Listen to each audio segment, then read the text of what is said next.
Bonjour, bonsoir les amis, j'espère que vous allez bien, que tout se passe pour le mieux pour vous. Et que bien sûr, bah voilà, le mois d'octobre, ce mois d'octobre, voilà, bah, se passe comme il faut. Pour ma part, bah, je vous avoue que ce mois d'octobre a révélé des énergies comme très denses et une atmosphère vraiment très particulière. Puisque toujours me concernant, hein, personnellement, j'ai ressenti de nombreux blocages, des remontées émotionnelles, beaucoup de croyances limitantes, de choses à travailler, beaucoup également de petits obstacles, rien de dramatique je vous rassure, hein, mais des défis, des tracas divers et variés à surmonter qui sont venus tester mon engagement et ma foi. Alors bien sûr, hein, comme je le dis toujours, hein, pas ma foi au sens religieux, mais ma foi dans la source, dans l'univers, dans ma mission de vie.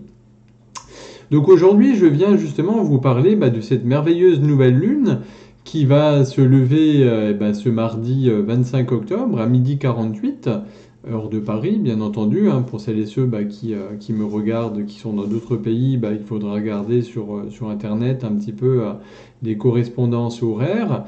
Et donc à cette heure de nouvelle lune, vous verrez en même temps dans le ciel une éclipse solaire partielle, puisque le soleil sera caché quelques instants par la lune, un événement effectivement qui se tiendra en même temps donc, que cette nouvelle lune, qui sera visible en France cette fois-ci, un phénomène relativement rare. Je vous conseille de ne pas rater parce que la prochaine aura lieu le 29 mars 2025. Donc pour nos amis effectivement du nord de la France qui seront un peu plus chanceux parce que ce sera particulièrement visible dans le nord de la France à partir de 11h15. Donc recommandation, attention à porter des lunettes adaptées hein, bien sûr. Hein. Allez pas regarder le soleil en face avec des simples lunettes de soleil parce que vous pourriez vous brûler les yeux. Et voilà. En tout cas, cette éclipse, elle va venir démultiplier les effets des énergies en œuvre qui vont vous traverser hein, lors de cette nouvelle lune. Et c'est un petit peu même comme si un portail énergétique allait s'ouvrir ce mardi. Donc comme je le disais, hein, ce mois d'octobre 2022 a été très chargé en termes énergétiques autant qu'en termes astrologiques. Hein. La fin de ce mois va être également extrêmement intense, avec une formidable puissance qui est due à ce fameux signe qu'on va voir, hein, notre ami le scorpion, puisque cette lune, bien évidemment, sera placée sous le signe d'eau du scorpion, qui représente un petit peu tous les émotions, les ressentis, l'intuition, l'inconscience, la sensibilité. Et donc, mêlé à cette nouvelle lune et avec la puissante éclipse solaire, je vous laisse imaginer, mais de toute façon, vous devez déjà probablement sentir les effets. Puisque comme je le dis toujours, on sent toujours 3 jours avant, 3 jours après, puisque le pic, ça va culminer, bien entendu, mardi à 12h48. Mais depuis hier, pour les plus sensibles d'entre vous, vous pouvez déjà sentir les effets. Donc très rapidement, hein, vous le savez maintenant, le cycle de la nouvelle lune, c'est quoi? Ça représente un petit peu la fin d'un cycle, le début d'un autre nouveau cycle de 28 jours, qui donne une bouffée d'énergie, d'initiative revigorante. C'est donc un excellent moment pour prendre un nouveau départ, tourner une nouvelle page, démarrer un nouveau projet, une nouvelle relation sentimentale, etc. C'est également un excellent moment pour remettre en question vos anciennes habitudes, vos comportements, vos croyances, vos limitations, tout en cherchant de nouvelles façons un petit peu de progresser, hein, d'être une meilleure version de vous-même. Donc quand une nouvelle lune a lieu, ça signifie bien entendu que le soleil et la lune astronomiquement sont particulièrement proches dans le ciel. Alors bien sûr ils ne sont pas accolés, hein, c'est en centaines de milliers de kilomètres, mais voilà, la lune vient se placer entre la Terre et le soleil et semble donc invisible dans le ciel à ce moment-là. Et pourtant, voilà, hein, comme vous le ressentez, hein, comme on en a déjà parlé, l'influence est importante en astrologie. Donc c'est un moment parfait, idéal pour l'introspection, pour un bilan de votre vie. Voilà, vous posez la question, qu'est-ce que vous souhaitez mettre en place pour être plus heureuse, plus heureux dans les semaines à venir? Dans quel état d'esprit vous abordez le mois qui vient? Donc également, hein, les deux symboliques qui sont un petit peu en jeu. Hein. D'un côté, on a la lune, hein, donc cette nouvelle lune, le symbole de principe féminin, de yin, d'intuition. Elle gouverne le signe du cancer, son secteur de vie, donc voilà, un peu la tranche qui est rattachée, donc la maison, comme on l'appelle en astrologie, c'est la maison 4, des racines, du foyer, du domicile notamment. Bon, sachant que la Lune passe à peu près 2,5 jours dans chaque signe, elle va rapidement sortir bien entendu du signe du Scorpion, mais voilà, c'est pour vous donner comme certains éléments. Et donc au niveau symbolique, la Lune, représente tout ce qui est un petit peu la féminité, le rêverie, l'inconscient, l'émotionnel, la mémoire, la mère, l'enfance, le foyer. Et donc la Lune, c'est aussi un peu ce principe, hein, avec la nouvelle Lune, la pleine Lune, hein, ça aussi ce symbole de croissance, de décroissance, elle disparaît, elle réapparaît, elle évoque, comme je disais, la fécondité, la croissance, le déclin, la mort, la renaissance. Et donc, dans beaucoup de traditions, la Lune comporte un petit peu un double aspect, positif et négatif, fécond, mortifère en même temps. Voilà. Et contrairement au Soleil, elle a un côté un petit peu passif. On dit que le Soleil, lui, il a plutôt un aspect actif. Et la Lune, elle est plutôt passive, puisqu'elle gravite autour de la Terre. Elle est donc opposée et complémentaire à notre ami le Soleil. Et elle est aussi un petit peu, voilà, hein, comme on dit, hein, ce qui est en haut et comme en bas, hein, elle est un petit peu à l'image de nous-mêmes, elle est un petit peu ambivalente, à la limite du corruptible, de l'incorruptible. Voilà, elle vient évoquer voilà, le monde de la nuit, un petit peu aussi, sa magie, ses mystères, l'inconnu, l'inconscient. Et donc également l'intimité du psychisme, un petit peu la condition de votre âme, un petit peu de votre âme humaine, qui est prise entre le côté sombre, puisqu'on a toute une partie un petit peu sombre, hein, avec des instincts, des passions non maîtrisées, des choses à travailler, hein, comme en alchimie, et notre côté un petit peu plus lumineux, avec la réflexion, la logique. Donc voilà. Et de l'autre côté, on a notre ami qui n'est plus à présenter, le signe du Scorpion, hein, qui est donc le second signe de l'automne, féminin. C'est un signe fixe qui est d'eau, qui est gouverné par Pluton, hein, la transformation, la renaissance, un peu comme le phénix. Et donc, voilà, comme je vous disais, dans le zodiaque, le Scorpion représente un petit peu la mort, la fin des choses, la transformation, la sexualité. Il représente tout ce qui est instinctif, la passion, le désir animal et sexuel, tout ce qui est un petit peu de destructeur chez l'être humain. Mais ça représente tout ce qui est le mystère, le secret, la mutation, la régénération. Dans ce signe, il y a beaucoup de pouvoir, de magie, de clés, de réincarnation aussi un petit peu. Et donc, ce signe du Scorpion est un petit peu le grand alchimiste du zodiaque. C'est le signe de la magie qui a le plus de flash, qui est très versé dans l'occulte, hein, dans tout ce qui est caché, les sciences occultes, comme on les appelle, qui s'intéresse à l'invisible, au mysticisme, à la mort. C'est également le signe le plus instinctif de tous, qui a beaucoup de ressenti. Souvent, les scorpions adorent plus que d'autres, hein. Ça ne veut pas dire que les autres signes n'aiment pas, mais c'est vraiment le signe qui adore les arts divinatoires, qui s'intéresse aux vies antérieures, au karma. Et le scorpion a énormément de profondeur d'âme. C'est un vrai hypersensible qui a besoin de changement, de provocation. Puisque le Scorpion adore l'inconnu, les mystères. Il a un petit peu cette âme de détective, d'aller chercher, d'aller sonder dans les plus profonds des abysses ce qui s'y passe en fait. Et donc, voilà, comme je vous disais, hein, gouverné par Pluton un petit peu, qui était un peu le roi des enfers, de l'obscurité dans la mythologie. Donc, il vient associer un petit peu cette énergie de mort, de résurrection. Et donc, cette planète demande une rupture nette avec ce qui vous empêche également de développer en vous les choses et d'aller vers votre voie d'évolution. Voilà, si on le rapproche un petit peu.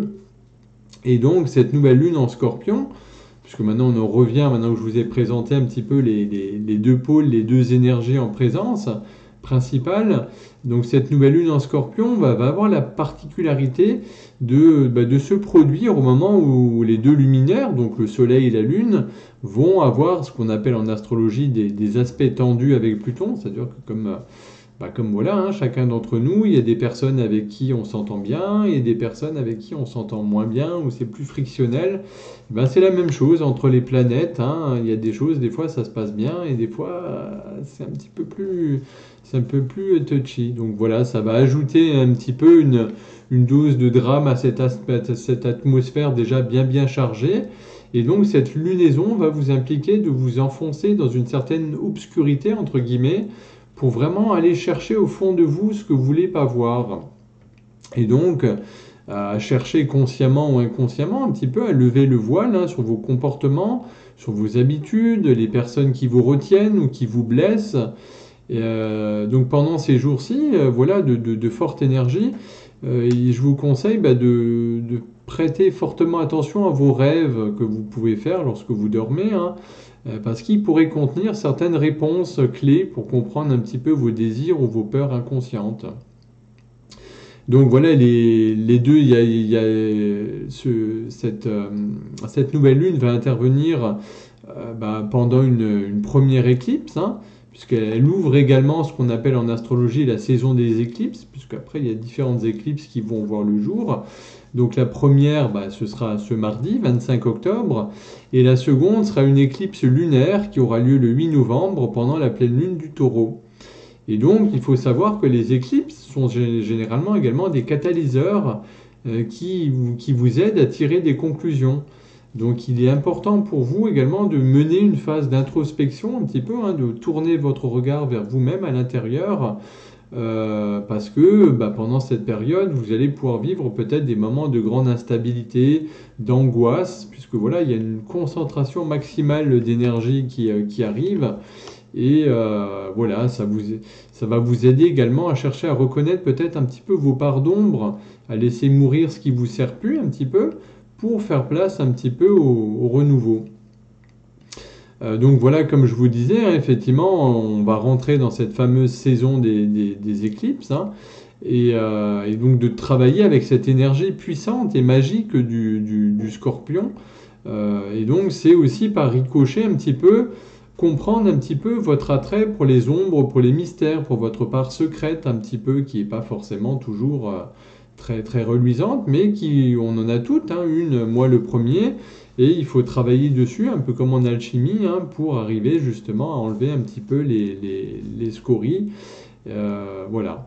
Mais avec ce signe du Scorpion, ces énergies du Scorpion, ça va également vous aider à développer votre aura, votre magnétisme, à attirer, à augmenter cette capacité aussi que vous allez pouvoir avoir d'attirer un petit peu ce que vous voulez, d'autant plus que cette nouvelle lune va activer également et en lien avec Vénus, la magie de l'amour, voilà, la planète de l'amour, donc il va avoir des puissantes énergies effectivement d'attraction.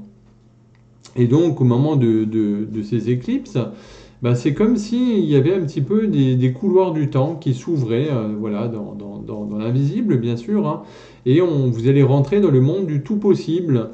Donc voilà, pour vivre justement le plus sereinement possible cette période, les énergies du Scorpion demandent comme un certain équilibrage, de twister un petit peu les choses avec une certaine justesse. Et c'est pour ça qu'effectivement, pendant cette nouvelle lune en Scorpion, on va pouvoir compter également sur notre ami Saturne, hein. Lui, Saturne, je vous rappelle, c'est plutôt un peu le cadre, la rigidité, la structure. Ça met beaucoup de structure, de cadre en place, qui lui est positionné depuis plusieurs mois dans le signe du Verseau, et qui, lors de ce 25 octobre, va avoir une configuration particulièrement harmonisante, puisque lui, il va être en bon aspect. C'est ce qu'on appelle un aspect de trigone, de triangle d'air à Mercure et à Mars, et qui va activer beaucoup de magie relationnelle. Donc au passage, il faut savoir que notre ami Saturne est redevenu direct, hein, puisque voilà, il a terminé sur ce qu'on appelle toujours en astrologie, je sais qu'il y a toujours des noms un petit peu barbares, sa rétrogradation, ce dimanche 23 octobre, puisque une fois par an, lieu à ce qu'on appelle cette fameuse rétrogradation de Saturne. C'est ni plus ni moins qu'un transit, hein, un mouvement planétaire, un phénomène astrologique qui donne un petit peu l'impression que la planète fait demi-tour dans le ciel, qu'elle recule un petit peu. Mais en fait, c'est une simple illusion d'optique, hein, puisque Saturne ralentit simplement sa course dans le ciel et dévie légèrement de sa trajectoire. Et donc, ce Saturne rétrograde en Verseau a pu vous faire soulever de nombreuses interrogations. Vous avez dû vous questionner un petit peu sur... puisque voilà, pendant cette phase de rétrogradation de Saturne, vous avez été invité à déconstruire un petit peu la base de vos connaissances pour vous élever, pour évoluer. pour revoir également la solidité un petit peu des fondations de vos projets. Donc Saturne a essayé pendant cette période de vous apprendre à prendre le temps nécessaire pour réaliser le chemin que vous avez parcouru, parce que souvent on se plaint un petit peu qu'on n'y arrive pas, mais si on se retourne en arrière, on se rend compte que mine de rien, vous avez déjà parcouru un sacré chemin. Donc voilà, il faut toujours regarder aussi le verre à moitié plein, hein, et donc de rééquilibrer ce qui ne va pas. Donc c'est une période qui vous a permis également de gagner en maturité, de matérialiser également vos envies dans la matière en les ancrant également dans le temps. Voilà. Et donc voilà, Saturne en Verseau vous invite également à cultiver une profonde sagesse, un sens des limites qui est accepté, hein. Surtout quand on est au centre de décisions qui vous concernent, hein, des choix, que ce soit dans votre vie professionnelle, votre vie amoureuse, votre vie amicale, votre vie sociale. On refuse souvent des fois de faire certains choix par crainte d'être responsable un petit peu de choses qu'on ne veut pas.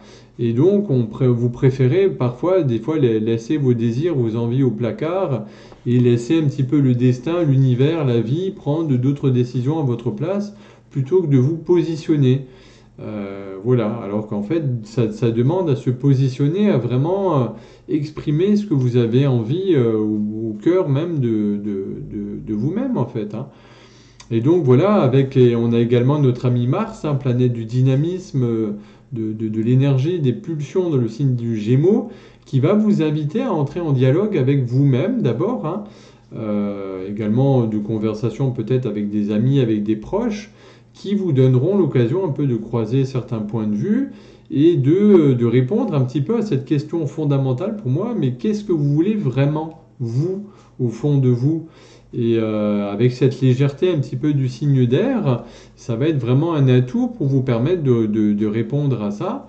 Et ce signe du Gémeaux va vous inviter également à dédramatiser un peu les choses, à garder un certain sens de l'humour, une certaine légèreté, et à pouvoir entrer en relation avec des personnes qui vont stimuler votre feu martien, un petit peu ce côté dynamisme, punchy de Mars, un petit peu comme le bélier qui est fonceur, qui a envie d'y aller, qui est dynamique, pour vous sentir vraiment vous-même, quoi, pour être profondément qui vous incarnez dans la matière. Donc en petit conseil pour cette nouvelle lune de mardi, faites attention un petit peu à émettre des intentions, à modérer un petit peu vos propos. Essayez davantage de vous mettre peut-être à la place de l'autre, de votre partenaire, de vos conjoints, de vos enfants, de vos amis. Voilà, vous mettre à la place de l'autre et surtout veiller à pas nourrir de colère ou de rancune envers d'autres personnes. Puisque, voilà, comme je disais, hein, le scorpion, c'est un signe de transformation, de profonde métamorphose, qui a l'image du phénix, qui a besoin de mourir pour renaître un petit peu de ses cendres. Donc les conseils un petit peu pour cette nouvelle lune en scorpion, c'est tout d'abord de faire la paix avec vous-même, bien entendu, avec les autres également, hein. Donc d'utiliser tous ces jours là jusqu'au lundi au 24 octobre, donc voilà, avant bien entendu la nouvelle lune, pour faire la paix un peu avec vos ennemis, avec les gens avec qui vous êtes en froid, pour repartir sur de bases saines. Puisque le scorpion transporte lui souvent des énergies de vengeance, et là c'est surtout pas le moment d'attiser ça, c'est vraiment le moment plutôt de sortir les drapeaux blancs et de faire la paix.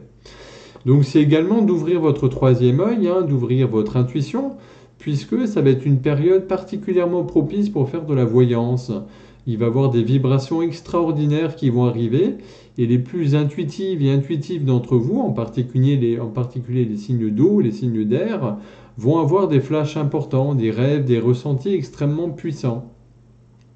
Ça va être également une période très intéressante pour redécouvrir votre sexualité. Alors c'est vrai que souvent on galvaude un petit peu le côté sexualité, mais en énergétique, ça, voilà, c'est aussi lié au deuxième chakra, hein. C'est pas quelque chose qui est à écarter, à mettre dans une boîte, hein.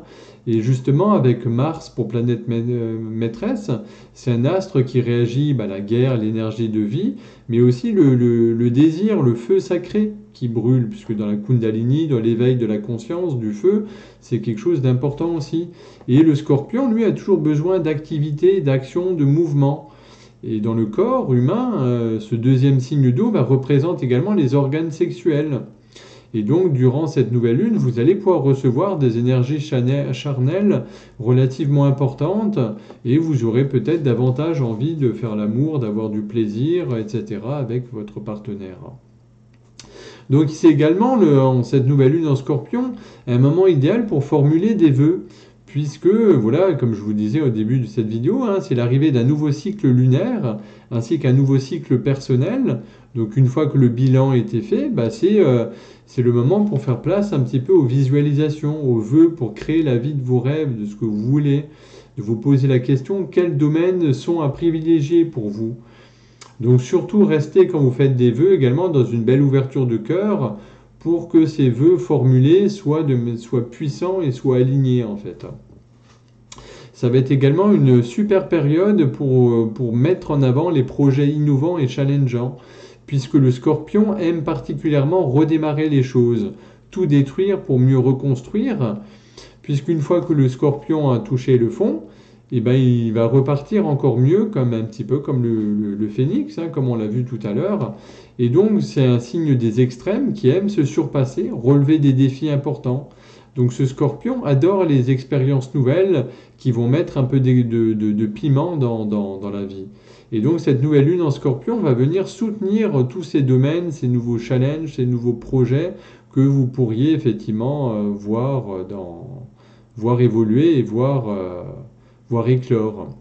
Et le Scorpion, c'est également en analogie avec la maison 8, qui est la maison entre autres de l'argent, des capitaux, des autres, celle du banquier. Et souvent, le mois de novembre, ça sonne aussi le moment des impôts, des traites qui réapparaissent, etc. Donc voilà, veillez à bien régler vos dettes pour ne pas avoir à payer plus que nécessaire.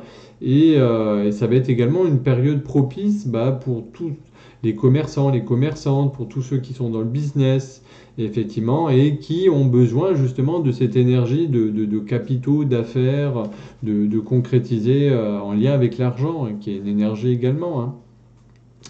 Donc voilà, si on a besoin d'un prêt, c'est également le bon moment d'emprunter pour faire des affaires en or, un petit peu, à l'image du Black Friday qui a lieu le 25 novembre. Donc voilà, c'est une lunaison qui est importante également pour vous occuper de votre argent, pour acheter des billets d'avion, parce qu'il peut y avoir des super opportunités à saisir, donc il faut savoir en profiter. Et bien entendu, c'est également une super période pour se connecter à la pureté, aux énergies, à tout ce qui est lumineux, qui sort de l'ordinaire, parce que les scorpions, souvent, c'est des êtres assez ténébreux, assez torturés, et qui aiment se retrouver en état de pureté également. Qui aiment ces énergies de netteté, de limpidité du signe de la Vierge, et donc qui apprécient de faire un break pour se ressourcer un petit peu à tout ce qui est spiritualité, pour trouver un petit peu de paix. C'est un petit peu l'oasis, un petit peu. Voilà. Et donc, puisque le Scorpion, n'oublie pas, vient du royaume de Pluton, le maître des enfers, Hadès aussi, comme on disait. Et donc voilà, ça peut être le bon moment aussi pour retrouver la paix, pour aider les autres personnes. Et enfin, c'est également une excellente période pour tout ce qui est les eaux de lune. Je sais que certaines et certains d'entre vous le font très souvent, l'eau de lune et les chèques d'abondance, puisque le Scorpion est sensible à la lune.